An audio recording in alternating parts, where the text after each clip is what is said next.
네, 트럼프 행정부 출범 이후에 미국 내 불법 이민자에 대한 현장 단속 그리고 심지어는 추방이 임박했다. 실제로 한 500여 명 정도가 이미 벌써 체포됐어요.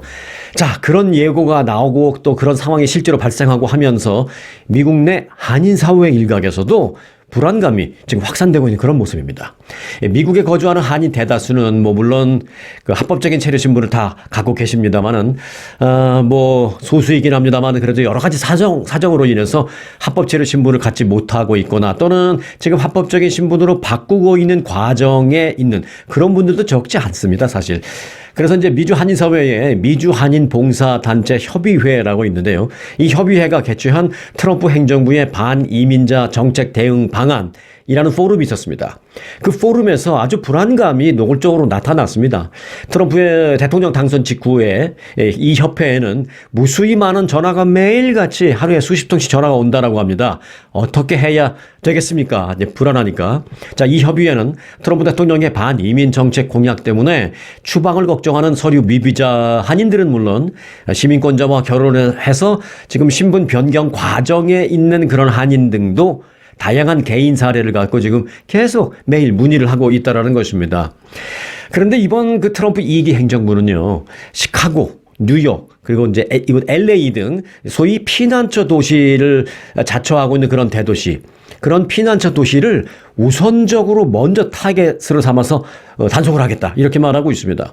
실제로 이 시카고의 경우에 이민국의 단속 작전이 임박했다라는 소문이 지금 돌고 있고요. 그러면서 현재 한인 사회에서도 긴장감이 커지고 있습니다. 한인 이민자 권익단체에도 단속과 관련된 정보가 속속 들어오고 있습니다. 언제 단속이 있을 것 같습니까? 라는 문의하는 전화도 수없이 매일 오고 있고요. 또 이민 관련 그 단체의 어떤 나름대로 정보를 좀 취합하잖아요. 그래서 조만간 있을 것 같다라는 그런 정보도 있고요. 실제로 시카고 같은 데서는 벌써 몇백 명씩 체포됐어요. 막 찾아내는 거죠. LA를 비롯해서 시카고, 뉴욕 등 민주당 소속 그 시장들이 이끄는 그런 도시들은 트럼프 1기 때도 그의 그 이민 정책에, 트럼프 이민 정책에 협조하지 않았었습니다. 이들 지자체는 불법 이민자들에게 상대적으로 좀 안전한 피난처 도시다라는 얘기를 이제 그래서 그때 많이 들었거든요. 소위 sanctuary city라고 해서 피난처 도시. 이곳에 있으면 그래도 이민국이 와서 막 단속하고 그런 것을 경찰이 최소한 막아주진 않더라도 그들과 협조를 하지 않는 거죠. 그러니까 현지 사정이 밝지 않은 이민국 연방 직원들이 와서 단속을 할 때 현지 사정이 밝은 경찰들이 좀 도와주면은 효과가 있을 텐데 절대 안 도와주는 것이죠. 그리고 학교나 교회 이런 데 연방 직원들이 못 들어가게 현지 경찰들이 막고 이런 식으로 하니까 상당히 트럼프 1기 때는 그 연방 직원들이 어려움을 많이 겪고 그래서 사실 단속도 생각보다는 많이 안 했었습니다. 그런데 이번에 2기 트럼프 행정부 때는 그게 아니다라는 것입니다. 그때 못했던 뉴욕, 시카고, LA 이런 소위 피난처 도시를 먼저 우선적으로 타겟해서 단속을 하겠다. 이런 얘기가 지금 나오고 있습니다. 이 같은 한인사회 그리고 더 나아가서 대도시의 불안감이 경제를 위축시키는 악영향을 미치지 않을까라는 걱정까지도 지금 이어지고 있는 상황입니다. 자, 이렇듯 불법 이민의 철퇴를 예고한 트럼프 2기 행정부가 지금 국경지대에는요, 벌써부터 발빠르게 움직여서 국경 상당 부분을 걸어 잠갔습니다, 지금. 트럼프 취임 33시간 만에 불법 이주민 무려 500여 명을 국경에서 체포했어요, 벌써. 그리고 이와 별개로 해외 난민의 미국행 항공편도 무더기로 취소했습니다. 그러니까 해외에서 이제 난민 신청 자격을 심사해서 통과가 됐어요. 그래서 미국으로 들어가기로 하면 허락받았고 이제 비행기만 타면 돼서 비행기를 기다리고 있는데 트럼프 정부 출범 이후에 그 나라에 그 난민 태우고 오려는 비행기 항공편 잠깐 취소 캔슬 나중에 우리가 조금 더 서류 좀 보고 그리고 다시 할 테니까 일단 오지 말고 기다려 항공편 캔슬 시켰습니다. 벌써부터. 자, 무더기로 시켰어요. 딱 한 비행기만 시킨 것이 아니라. 그래서 지금 난민 전혀 못 들어오고 있는 상황이고요. 심지어 국방부는요, 남서부 국경에 1,500명의 군병력을 파견한다라고 밝혔습니다. 기존에 배치된 주 방위군 2,500명에 대해서 국경 지역에 육군 병력을 확충하겠다, 보내겠다라는 그런 설명입니다. 국방부는 또한 더 많은 조치가 뒤따를 것이다 라고까지 말하면서 많게는 육군 병력을 국경에 10,000명까지도 보낼 수 있다. 이렇게 말하고 있습니다. 또한 눈길을 끄는 부분은 연방정부는 공중보건과 관련된 사유를 들어서 이민자의 입국을 차단하라라는 지시를 이미 일선에 다 내려보냈다라는 점입니다. 고위 간부들에게 이 문건을 배포했는데요. 이 문건에는 뭐라고 되어 있느냐면 국경요원들이요. 그러니까 단속요원들이요. 전염병이 존재하는 국가를 통과했다라는 이유를 들어서 이민자 입국을 금지시켜라.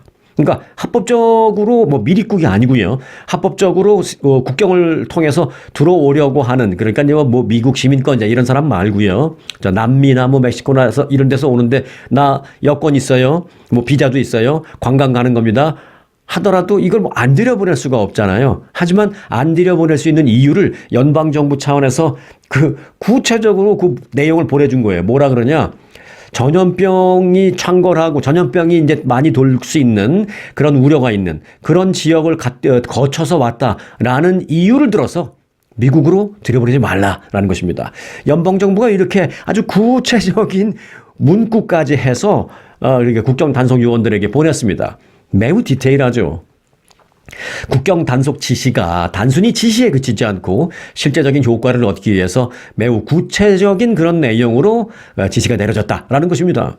그러니까 얼마나 이렇게 구체적인 문구까지 보낸다는 것은 바꿔 말하면 현 연방정부가 현 트럼프 행정부가 정말 불법 이민이나 또는 뭐 심지어는 합법적인 이민이 아니라도 합법적으로 미국에 들어오려는 사람들을 얼마나 막으려고 하는지 그게 얼마나 진심인지를 알 수 있는 대목입니다. 아울러 이 문건에는요, 이민국이 구금자 수용 능력을 지금보다 2배로 확충하기 위해서 준비에 나섰다. 뭐 이런 얘기도 들어 있습니다. 이를 위해서 이민국은 10,000개의 침상을 갖춘, 그러니까 침대만 있는 거지, 침대, 커다란 장소에 침대만 막 집어넣는 거죠. 그 침대를 몇 개? 10,000개. 뭐 이렇게 10,000개의 침대를 갖춘 시설을 만들고 또 최고 1,000명을 수용할 수 있는 소규모 시설도 앞으로 한 여러 개 더 만들겠다. 이런 얘기까지 밝혔습니다. 문건에는 불법 이민자를 수용하라라는 그 요구를 멕시코에다만 하는 것이 아니라 캐나다에도 할 것이다. 라는 그런 내용이 포함됐습니다. 그 얘기는 뭐냐면 뭐 남미 쪽에서 막 오면서 멕시코를 거쳐서 미국으로 불법 입국하잖아요. 그러니까 멕시코에다 얘기하는 거죠. 너희 나라로 불법으로 입국했는데 그걸 거기서 막아라. 너희들이 수용해라. 우리 미국 쪽으로 절대 못 들어오게 해라. 그걸 막지 않으면 수용하지 않으면 뭐 관세를 때려버리겠다는 등 뭐 이렇게 그런 얘기하는 거죠. 그걸 멕시코에다만 한 게 아니라 캐나다에도 그런 문건을 보냈습니다. 북쪽 캐나다 상대적으로 허술한 국경 보안을 노려서 이제 캐나다를 통해서 밀입국하는 사람들도 많으니까 캐나다 너네들도 좋은 말 할 때 그 불법으로 들어오려고 하는 사람들 슬그머니 눈 감고 내버려서 그냥 보내지 말고 너희가 막아 아니면은 뭐 관세 뭐 더 때릴 거야 이런 얘기를 하고 있는 것입니다. 이와 함께 법무부는 추방 위기에 처한 이민자들에게 제공하던 무료 법률 지원도 다 중단시켜 버렸습니다. 중단된 프로그램 중에는요, 보호자 없이 구금에서 그 해제된 그런 아동에게 법률 대리인을 제공하는 그런 그 제도가 지금까지는 있었는데 그런 제도도 다 없어버리겠다라는 것입니다. 그 아동에 대한 법률 대리인, 어린이들에 대한 그것도 다 없애버리겠다고 하는 것입니다. 그런데 이게 다가 아닙니다. 이민자 제한뿐만이 아니라 난민 입국을 막는 구체적인 행정 조치들도 실행에 들어갔습니다. 실제로 미국은 어제요, 그 미국으로의 입국을 앞두고 있던 그 난민들, 앞서 말씀드렸죠, 그 항공편을 취소시켰습니다. 그리고 또 뿐만 아니라 각 부처에서 진행하는 대대적인 조치를 더욱더 확대해라라고 이제 대통령 이름으로 그 문건을 내려보냈습니다. 그 문건의 골자는 그 대통령 이름으로 되어 있는 그 행정명령이 기본으로 되어 있고 거기다가 플러스 각 부처에 좀 맞게 거기다 맞게 깔맞춤. 추가적인 내용을 더 보충 설명 아주 구체적으로 디테일하게 그렇게 다 보낸 것입니다.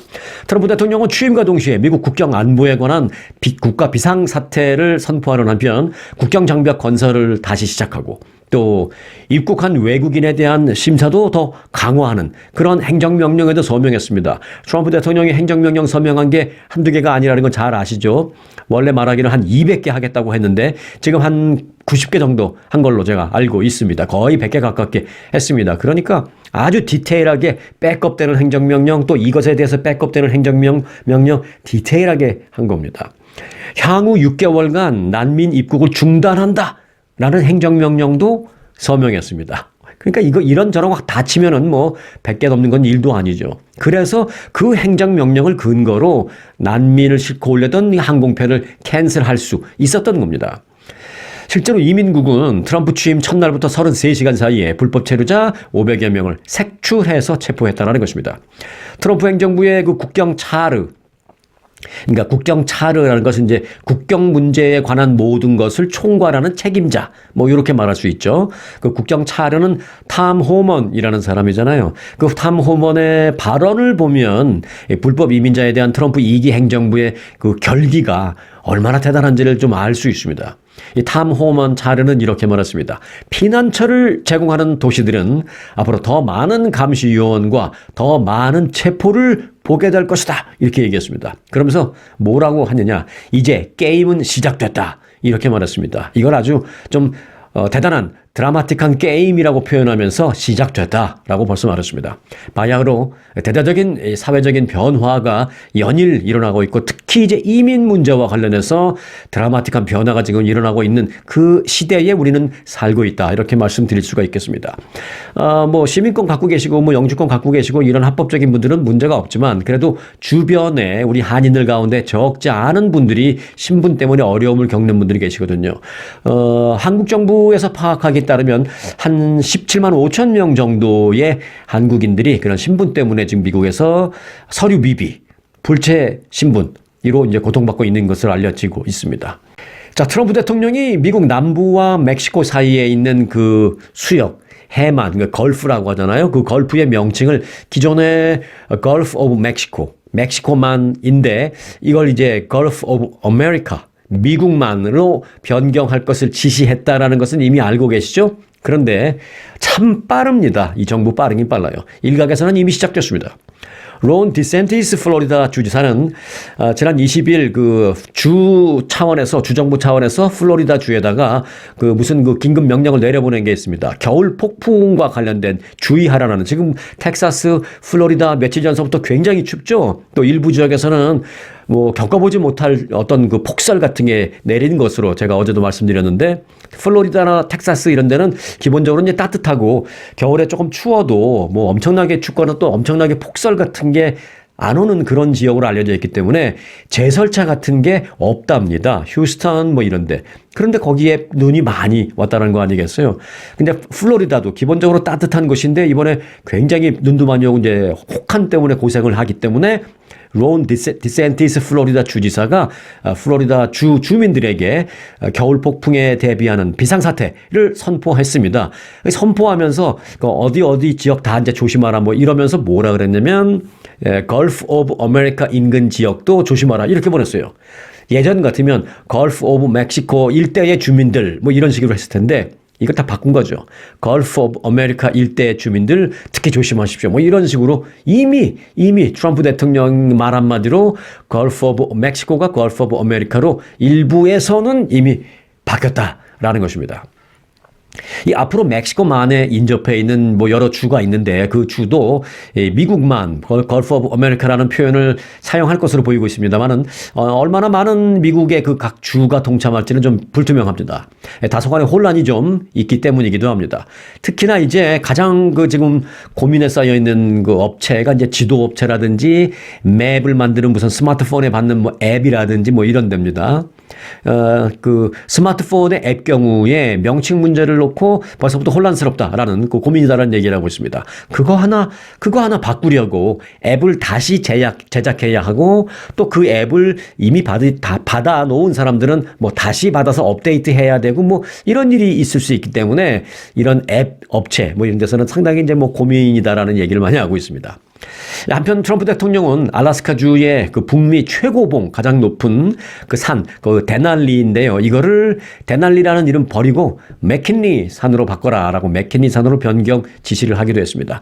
뭐 이런 거는 바꾸는 거는 미국 내에서 바꾸는 건 어렵지 않기 때문에 미국 내에서는 뭐 어렵지 않게 쉽게 빨리 될 수 있을 것 같은데 문제는 이제 다른 나라들이 이걸 따라주느냐 이게 문제입니다.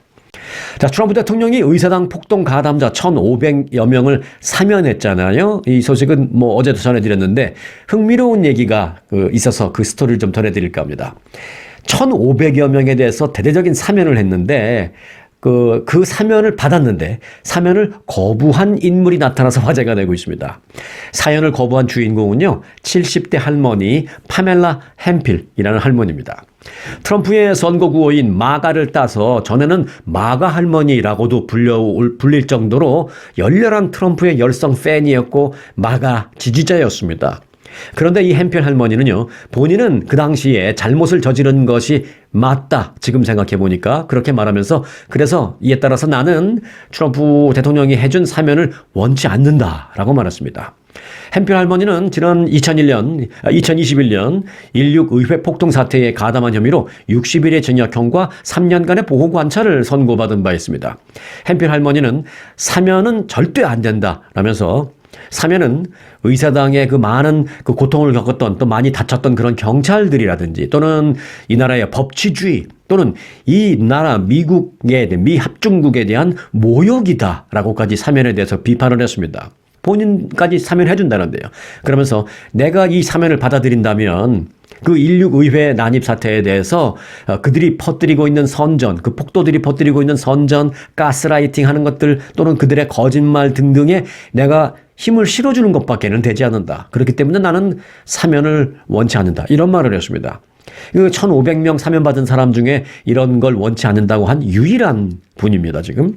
그 햄필 할머니는 나는 당시 비판적인 사고를 잃어버리고 무조건 동조하는 그런 사고방식에 얽매였었다라면서 16 의회 폭동 및 트럼프의 부정선거 의혹에 동조하는 그때 당시의 그 슬로건 Stop the Steal, 그 선거를 도둑맞았다라는 거죠. Stop the Steal 그 운동에 멋모르고 참여한 것을 지금은 반성한다. 이렇게 말하고 있습니다. 햄필 할머니는 그것이 광신적 집단이었으며 내가 그런 집단에 속했었다는 것을 이제는 깨달아서 알고 있다라고 말했습니다. 그러나 이제 실제로 이 햄필 할머니가 사면을 거부하는 것은 사실 그래서 정말 사면을 받지 않는 것은 어려운 싸움입니다. 사면을 해주겠다는데도 나는 안 받겠다. 근데 나는 사면을 안 받겠다라는 것인데 그 안 받는 것도 쉬운 일이 아니라는 거죠. 예를 들어 이런 겁니다. 어떤 사람이 죄를 졌어요. 죄를 졌으면 거기에 응당한 벌을 받잖아요. 근데 그 벌을 내렸는데 나는 이 벌 안 받을 거예요 한다고 안 받을 수 있는 게 아니잖아요. 그러니까 죄를 지은 사람한테 벌을 내리는 것도 당연히 의무적으로 받아야 되는 것이고, 때로는 대통령이 권한으로 그 어떤 죄를 사면해 줬을 때 사면을 받는 것도 또 받을 수밖에 없는 의무라는 것입니다. 그래서 이 때문에 그 햄필 할머니의 사면 거부는 지금 전국적으로 화제는 되고 있습니다만은 사실상 그게 법적으로 나는 거부한다고 사면이 안 되는 건 아니라는 것이죠. 그래서 일각에서는 이 할머니의 사면 거부 의미가 좀 색이 바랄 수 있다라는 그런 지적도 나오고 있습니다. 색이 변하고 안 변하고를 떠나서 이런 좀 강직한 마음을 갖고 계신 할머니도 계시구나, 이런 얘기는 지금 전국적으로 화제가 되고 있는 것만은 사실입니다.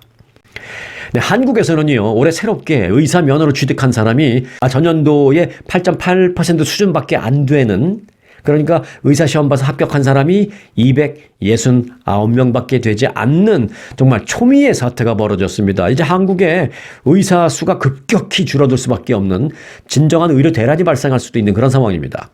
한국의 국가시험원은 제89회 의사 국가시험을 치렀는데 그 결과 응시자는 382명, 그리고 합격자는 269명이라고 말했습니다. 합격률은 일단 70% 정도 됩니다. 예년에도 그 정도는 됐고요. 그런데 문제는 예년에 비해서 응시자와 합격자가 뭐 거의 10분의 1도 안 된다는 것이죠.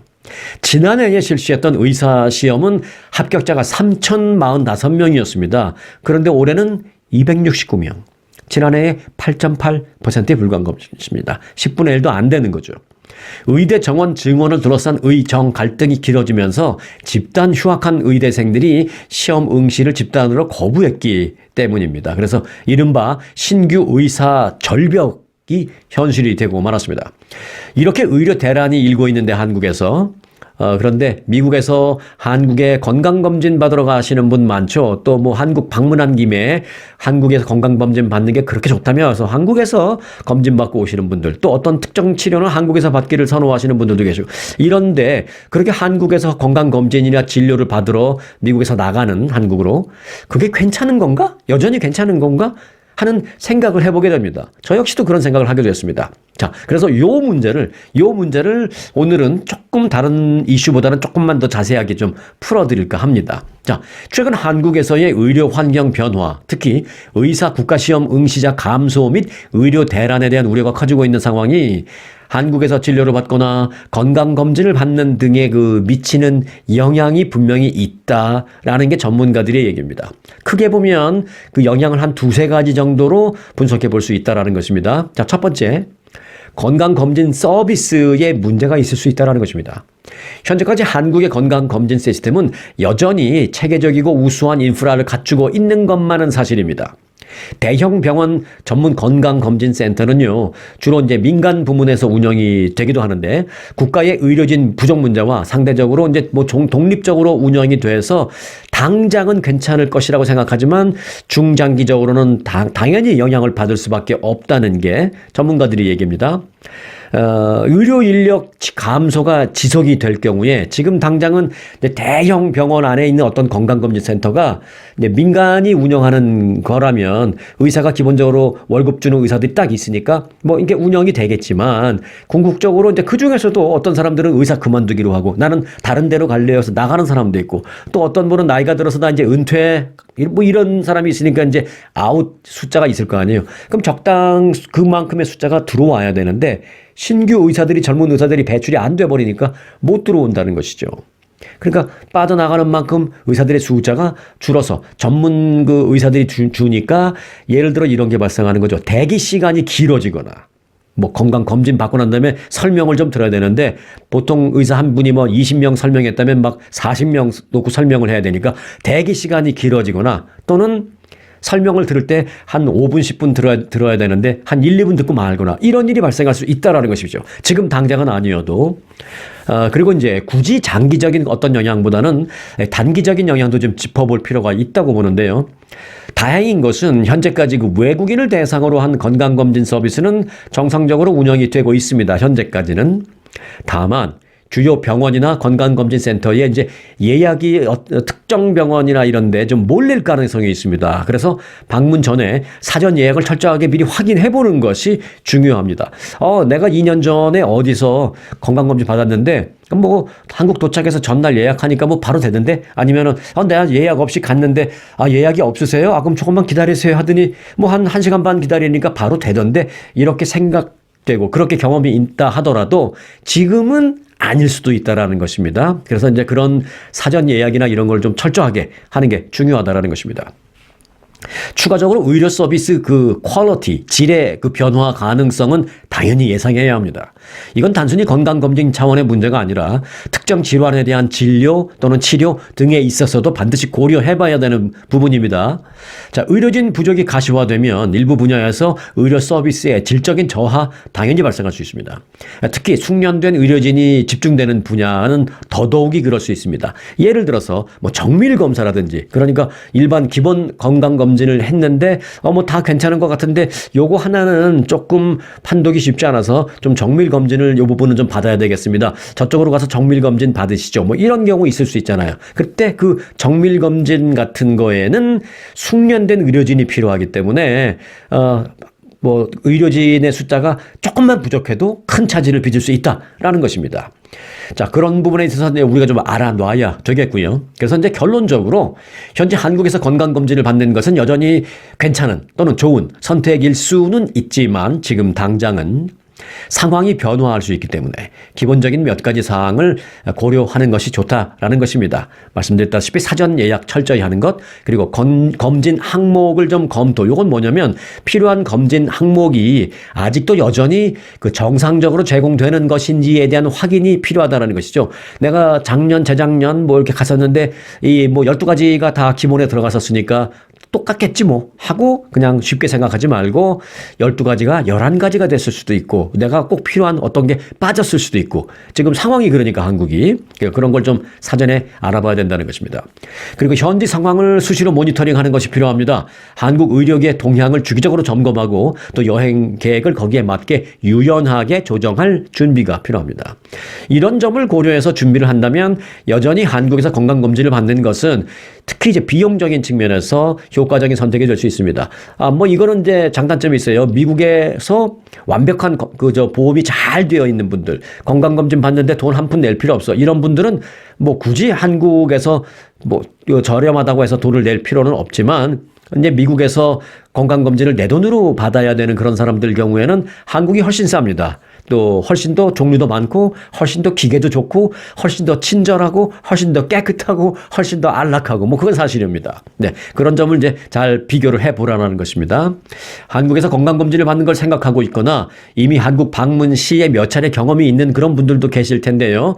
한국에서 받는 건강검진과 미국에서 받는 건강검진의 그 장점과 단점 그리고 이제 비용 등등의 문제. 오늘은 지금 이제 한국의 그런 의사들이 올해는 작년보다 10분의 1 이하로 떨어져서 정말 그 의료 대란이 이제 눈앞에 다가왔다라는 소식을 전해드리면서 오늘은 이 건강검진 문제를 좀 가벼운 터치로 말씀을 드렸습니다만은 언제 요 부분 장단점 이런 것을 좀 비용 문제 그다음에 여러 가지 뭐 경비 소요되는 시간 문제 조금 디테일하게 요건 해당되고 요건 안 되고 요건 미국이 낫고 요건 한국이 낫고 이런 문제를 좀 자세히 좀 나중에 시간을 갖고 좀 자세히 전해드릴 것을 약속을 드리겠습니다.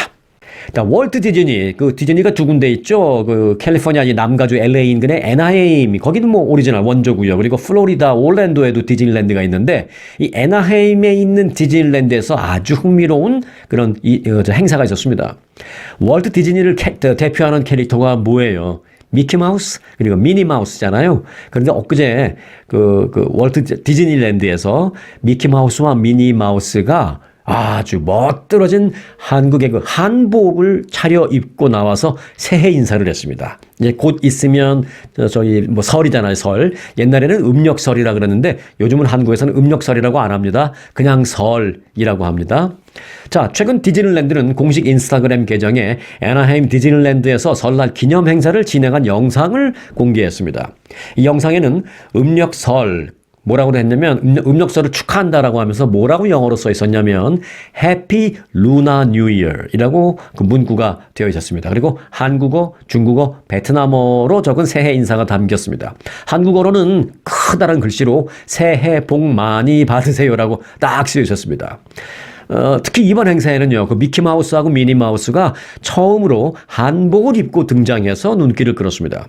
특히 이제 과거에는요, 이제 제가 말씀드리고자 하는 사실 포인트는 지금 요 부분인데 뭐냐면 과거에는 미국에서 대부분이 음력설을 차이니스 루나 뉴 이어, 차이니스 뉴 이어라 그랬어요. 차이니스 뉴 이어. 그러니까 사실은 음력설 이거 우리도 세고 특히 베트남도 세고 다 세는데 왜 차이니스 뉴 이어야?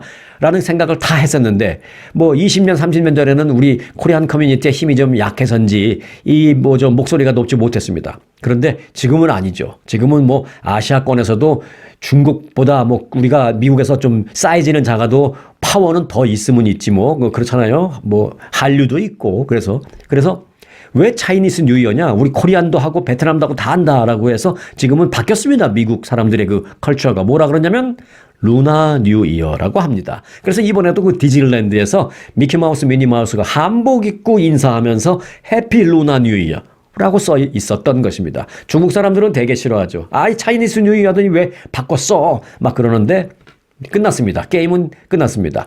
자, 이 때문에 그동안 디즈니랜드에서도 중국 문화를 강조한 캐릭터만 볼 수 있었습니다만은 최근에는 이 설날도 동아시아의 전체적인 명절로 이해하려는 노력이 확대되고 그래서 다양한 문화적인 요소를 반영하는 그런 변화가 이루어지고 있다라는 것입니다.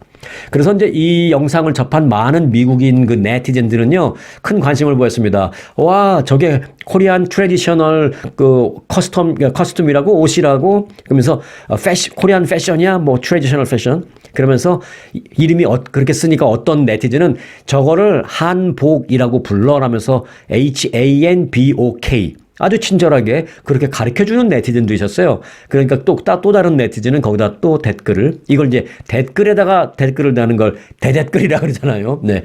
대댓글로, 아, 그래, 한복 큐트하네, 귀엽네, 뭐 이런 댓글도 있고 정말 재밌었습니다. 그러면서 뭐 미키마우스, 미니마우스가 한복을 입은 모습을 처음 봤는데 너무 멋있어요, 이런 미국 네티즌도 있었고, 또 어떤 그 미국 네티즌은 모두 다 everyone happy Lunar New Year 하면서 루나에다가 딱 포인트를 주는, 차이니스 뉴 이어가 아니라는 거죠. 해피 루나 뉴 이어에 그렇게 포인트를 주어서 댓글을 올린 그런 사람들도 있었습니다. 자, 이렇게 코리안 커뮤니티의 파워가 커지고 있고, 미국에서의 어떤 그 컬처나 이런 것도 바뀌고 있다라는 상징적인 얘기를 좀 전해드렸습니다. 네, 끝 소식입니다. 건강 관련 소식인데요. 다이어트 탄산음료. 자, 당연히 안 좋다는 거 알죠? 뭐 일반적인 탄산음료도 안 좋지만, 일반적인 탄산음료에는 이제 설탕 들어가서 뭐 당연히 안 좋지만, 어떤 사람들은 다이어트 콕 같은 것은 설탕이 안 들어갔으니까 이건 괜찮다며 하면서 그것도 좋아하시는 분이 많은데, 사실 그것도 전문가들은 별로 권하지 않습니다. 왜냐면은 설탕은 안 들어갔지만 단맛을 내주기 위해서 아스파탐이라는 게 들어갑니다. 근데 그 아스파탐도 좀 논란은 좀 있지만 50% 이상의 과반의 전문가들이 안 좋게 보고 있는 것만은 사실입니다. 자, 그래서 첫 번째 다이어트 탄산음료, 두 번째 알코올, 그러니까 술, 그리고 세 번째 스포츠 드링크. 이게 이제 처음 들어갔습니다. 스포츠 드링크, 이 세 가지 음료가 어디에 치명적으로 안 좋냐? 알츠하이머에 안 좋다. 그래서 알츠하이머 발병률을 높일 수 있어서 주의가 필요하다라는 연구진의 연구가 나왔습니다. 하버드 의대 연구팀이 조사한 건데요. 알츠하이머병의 발병률을 높이는 음료로 다이어트 콕, 다이어트 탄산음료, 그다음에 술, 그리고 스포츠 드링크 세 가지를 꼽았습니다. 탄산음료와 술 외에 이 스포츠 드링크가 꼽혔다라는 점이 저는 개인적으로도 상당히 눈에 띕니다. 이게 주목됩니다. 하버드대 연구팀은 다이어트 탄산음료는 당연히 뇌에 좋지 않다. 그건 우리가 많이 알고 있다라고 말했습니다. 그 이유는 아스파탐으로 단맛을 낸 음료가 문제인데, 왜 아스파탐이 문제가 되느냐? 그 장내에 들어가서 장내의 세균에 좋지 않은 영향을 미친다라는 것입니다. 이 아스파탐이. 그런데 장과 알츠하이머가 무슨 상관이야? 라고 할 수 있냐. 알츠하이머는 이제 뇌 문제인데, 장과 알츠하이머가 무슨 상관이야? 네. 왜냐하면 이 장과 뇌는 강하게 연결되어 있다라는 게 의료진의 얘기입니다. 그래서 장에 문제가 생기면 뇌까지 영향을 미쳐서 알츠하이머가 될 수 있다는 것입니다. 하버드대 연구에 따르면 이 아스파탐을 포함한 인공 감미료는 장내 세균에 독성을 끼친다는 것입니다.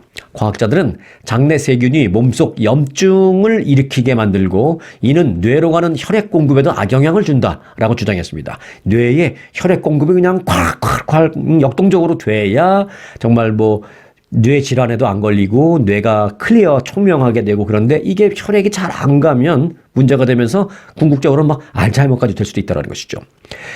알코올과 관련해서는 뭐 이미 우리가 잘 알다시피 알코올은 장내 세균과 간 건강에 당연히 부정적인 영향을 미치죠. 그런데 그뿐만 아니라 알코올 역시 뇌 건강에 중요한 영향을 미칩니다. 특히 이제 수면에 미치는 영향이 이번에 그 하버드대 연구팀이 언급을 많이 했어요. 뭐라고 그랬냐면, 알코올은 마시면 금방 좀 졸립게 만들어서 잠을 들게 만드는 데는 도움이 될 수 있을지 모르겠지만, 그 후에 잠이 든 후에 숙면을 취하는 데는 치명적으로 방해가 된다. 오히려 잠을 좀 늦게 들더라도 알코올 없이 잠드는 게 훨씬 숙면을 취할 수 있다. 이렇게 말하고 있습니다. 그러면서 5시간 미만으로 숙면을 취하는 사람과 한 8시간, 7, 8시간 정도 숙면을 취한 사람과는 치매에 걸릴 확률이 2배 이상 차이가 난다. 이렇게 말하고 있습니다. 자, 나 잠 안 와서 술 한잔 마시고 잘 거야. 뭐 이거는 이제 잠드는 데만 효과 있지, 들고 나서는 오히려 역효과라는 것입니다. 자, 한편 그 흥미로운 점은요, 앞서 말씀드렸다시피 스포츠 음료의 그 위해성입니다. 그 부분을 이제 마지막 간단하게 터치하고 마치겠습니다. 그 하버드대 연구팀은 스포츠 음료는 일반적으로 설탕 함량이 생각보다 높다라는 것이죠. 혈당과 그래서 인슐린 수치가 급증해서 인슐린 저항성에 영향을 미쳐서 알츠하이머병의 위험을 증가시킨다라는 것입니다. 혈당을 높이는 것도 결국은 혈액 속에 당분이 많으면 어떻게 돼요? 혈당이 많아지면 혈액이 thick해지죠. 이 딱딱하는 게 아니라 뭔가 좀 끈적끈적해지죠. 그래서 미국에서는 그걸 이제 thick해진다 그러잖아요. 그래서 그 혈액을 좀 띵하게 묽게 만들기 위해서 블러드 thiner를 먹고 그러잖아요. 아스피린 같은 거. 근데 혈당이 높아지면 그 블러드가 피가 thick해지니까 이게 결국은 활발하게 뇌로 못 가서 알츠하이머병에도 영향을 미친다라는 것입니다. 뿐만 아니라 당뇨병 환자는 고혈당이 뇌혈관을 손상시키고 염증을 촉진할 수 있기 때문에 알츠하이머병의 이 당뇨병 환자도 알츠하이머병 위험성이 높다라는 것입니다. 하지만 이제 스포츠 드링크를 마실 때는 왠지 사람들이 안심한다라는 것이죠. 이거는 괜찮겠지. 근데 그게 아니라는 것입니다. 스포츠 음료도 너무 많이 마시면 뇌 부분에 포도당이 축적돼서 알츠하이머병을 유발할 수 있다라는 것입니다. 자, 이렇게 이것도 안 돼, 저것도 안 돼, 맨날 뉴스를 보면 그런 얘기 하잖아요. 저도 전해드리면서, 야, 그러면 뭘 드셔야 되나라는 생각을 합니다. 이거 드지 마세요. 라고 해놓고 저는 또 마음속으로는, 그럼 뭘 드셔야 되나 이런 생각 저도 합니다. 그러니까 이것, 저것 따지니까 마실 게 없다라는 분들도 많이 계십니다. 네. 결국은, 이거죠, 결국은. 입에 맛있는 그런 음료보다는 좀 유기농으로 잘 관리된 티를 마신다거나 아니면 결국은 티도 플라스틱, 미세트 플라스틱이 있고 카페인이 있어서 안 좋고 하시는 분들도 계시니까 그것까지도 다 빼버린다면 결국은 잘 정수된 물을 마시는 게 가장 좋은 것 같다라는 생각이 듭니다. 목마를 때는 그저 물이 최고입니다. 너무 뜨겁지도 너무 차갑지도 않은 소위 이제 룸 템퍼레처의 물, 실내 온도의 그 평범한 물이 최고다라는 생각입니다. 하지만 또 항상 그렇죠. 입에서 맛있는 거는 몸에 안 좋고 몸에 좋은 건 입에서 좀 별로고 그렇죠. 사실 이게 룸 템퍼레처 물이 입에서 맛있진 않아요. 좀 따끈한 물 마시면 좀 뜨뜻한 맛에 먹기도 하고 아니면 시원한 물은 벌컥벌컥 잘 들어가기도 하지만 그냥 방 안에 오래 있던 이 물은 사실은 입안에서는 맛은 없습니다. 하지만 결국은 입 안에서 맛이 없는 게 몸 안에선 최고다라는 게 이제 모든 그 전문가들의 얘기니까 오늘도 이제 결국은 입을 좀 포기해야 되는 것이죠. 네. 맛있는 걸 찾는 내 혀끝을 내 몸에 또는 내 건강에 이 혀끝을 좀 양보하시기 바랍니다라는 말씀을 드리면서 오늘 영상을 마치도록 하겠습니다. 오늘도 편안하고 특히 건강한 하루 되시기 바라겠습니다. 고맙습니다. 대통령상 수상에 빛나는 초특급 아주 투어 모국 관광. 아주 모국 관광의 인기 비결은 전 일정 5성급 호텔의 럭셔리 숙박. 아주만의 27인승 VVIP 버스. 엄선된 맛집들이 선사하는 최고의 식사. 고객들의 표정이 증명하는 아주 단독 모국 관광은 그 누구도 따라할 수 없는 최고 인기 관광입니다. 건강검진도 모국 관광과 함께 하시면 훨씬 더 편리합니다. 모국 관광도 역시 아주 좋은 아주 투어.